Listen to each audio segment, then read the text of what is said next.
Hi Sagittarius, welcome po sa ating channel at ito ay inyong Daily Gabay Tarot Reading for October 5, 2024. Please be reminded kung naka-resonate kayo, comment down.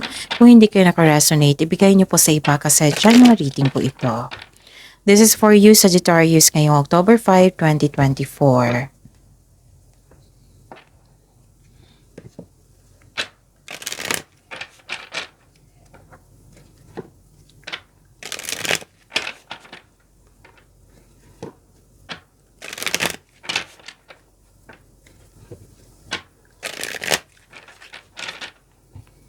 Para po ito sa inyo Sagittarius ngayong October 5, 2024. Maraming salamat po sa inyo patuloy na suporta at maraming salamat din po sa mga hindi nag-skip ng ads. Gamitin ang reading na ito bilang gabay lamang sa mga hindi pa nag-subscribe. Subscribe na po kayo at click bell notification para malaman nyo na may bago tayong video. Para sa mga gusto magpa-reading po, may lumabas dyan sa screen nyo ngayon. Panoorin nyo po at sundin ng instruction. Calling the attention sa mga suki ko dito na Sagittarius, open na po inyong monthly gabay tarot reading for October 2024. May 6 months from now reading tayo at love life reading po. So message me Sagittarius for schedule. Maraming salamat po. Spirits Guide, mga ganap po para kay Sagittarius ngayong October 5, 2024. I need 3 cards po.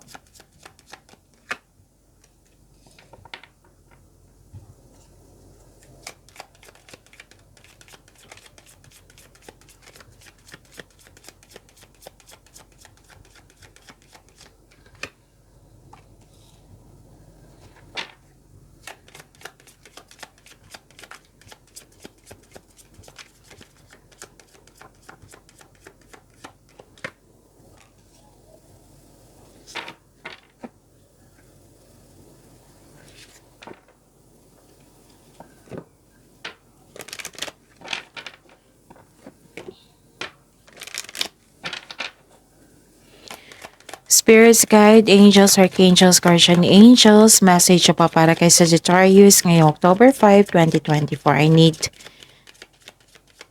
2 cards po. And the cloud, okay.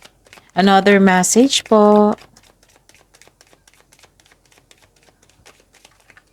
Okay, kunin ko yun ha.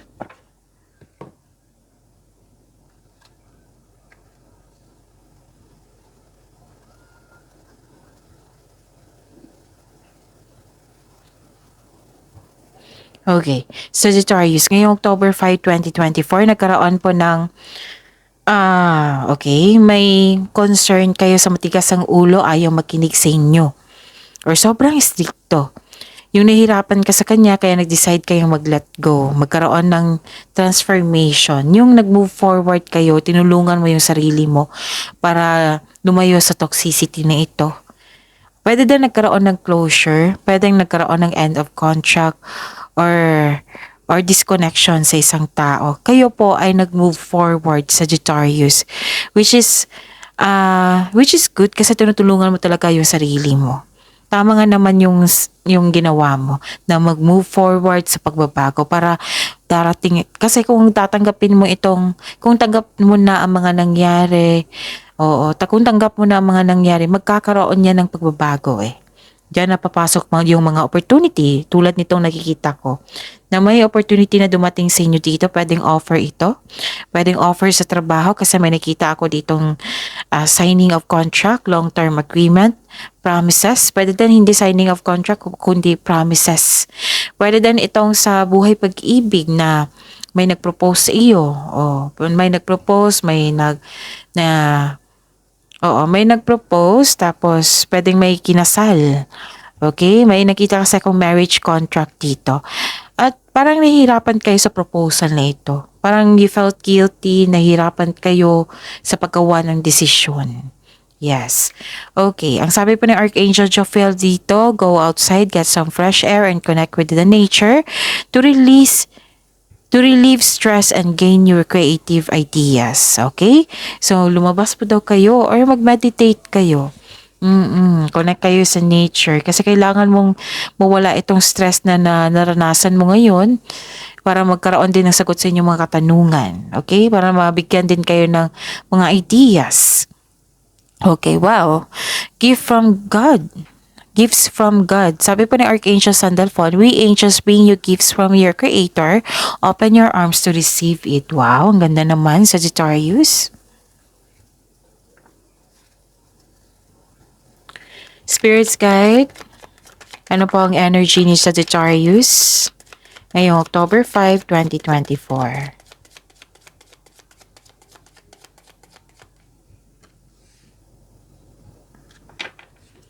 The clarification of this card po.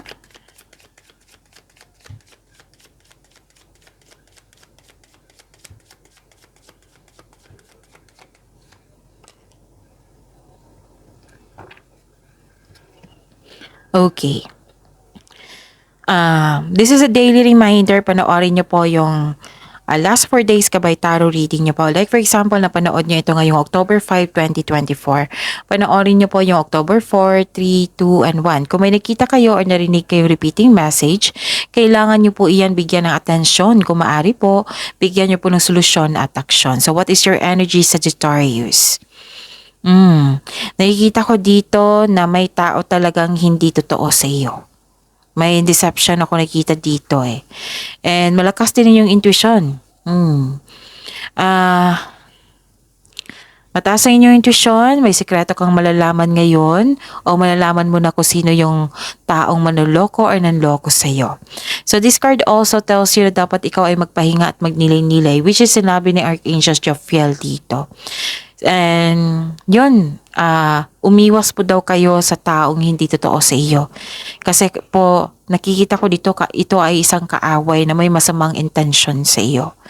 So be careful of seeing things that are not there. Ano pa? Nakikita ko rin dito na kailangan ng pagbalansa dito sa iyong nararamdaman, sa oras, sa trabaho. Basta nagkaroon ng kailangan, nag-advise ang card nyo dito na pagbalanse kailangan. And nakita ko rin dito yung unfair treatment ng isang tao na hindi totoo sa inyo at pagbalanse din sa kaperahan. Check nyo yung budget nyo ngayon, yung ano tawag nito, budget and ipon. Oo, i-check nyo ngayon and control on overspending. Kasi kung magsabi ang cards nyo dito na, balansehin yung kaperahan nyo ha, kailangan talaga kasi ayaw ng cards nyo na magkaroon kayo ng problema sa kaperahan soon. So, yun ha. So, control on overspending. Kailangan ng pagbalanse sa kaperahan. Pwede din nag-struggle ka sa mga nangyari sa nakaraan. Oo. So, ang advice ng card dito, look at what you need now in the present. Okay? You are guided to find peace. Spirits Guide, Career and Money po ni Sagittarius ngayong October 5, 2024.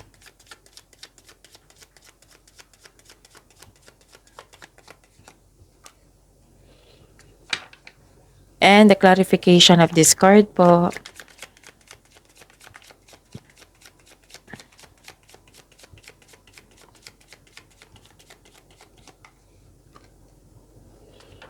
So, anong ganap sa inyong career and money? Okay. Nakikita ko dito na okay, may lumabas yung ugali ng toxic na tao na ito. Controlling na tao. Very controlling, cold, ruthless, dishonest, at inhumane, dictator, very controlling talaga at judger. So, umiwas po daw kayo. Instead na magalit kayo sa kanya, umiwas lang po. At intindihin, walang problema sa inyo, Sagittarius, may problema yung taong yon. Okay? So, yun. Ano pa? Nakikita ko dito na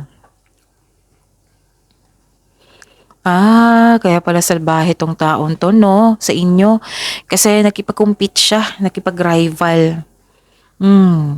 So, ang sabi nga ng card dito na umiwas na lang or tindihin yung pag-uugali niya. Okay, baka, at saka put boundaries, limit yourself. Okay? Spirits Guide, Love Life, Self-Love, Partnership, and Romance ni Sagittarius ngayong October 5, 2024. And the clarification of this card po. Kunin natin yung nauna ha. Saglit lang po. Kasi tatlo ito eh. Maraming salamat po sa patuloy na tiwala at suporta sa ating channel. At maraming salamat din po sa mga hindi nag-skip ng ads. May lumabas dyan sa screen nyo ngayon, panoorin nyo po at sundin ng instruction. Yan, finally. Nag-decide na kayo na to move forward. Silver linings, moving on, nakikita ko dito. Hope and healing, nakikita ko rin dito, and growth. Naka-move on ka na sa lahat ng unos na nagdaan. Tanggap mo na mga nangyari, pinatawad mo na sila, at higit sa lahat, pinatawad mo yung sarili mo. So this is very good kasi improving yung situation nyo ngayon. Nakita ko rin dito na yun nga, umiwas kayo sa taong toxic or sa chismis. Kasi may tao talagang strong personality dito. Oo. So yun, umiwas kayo sa kanya ha. Focus kayo sa blessings na binigay sa inyo. Okay? Lalo na ito, gift from God's. Gifts from God. Ang dami niyan. So yun, claim nyo yan. See you tomorrow, Sagittarius. Please like, subscribe, and click the button for notification para updated po kayo sa daily tarot reading natin. Maraming salamat po.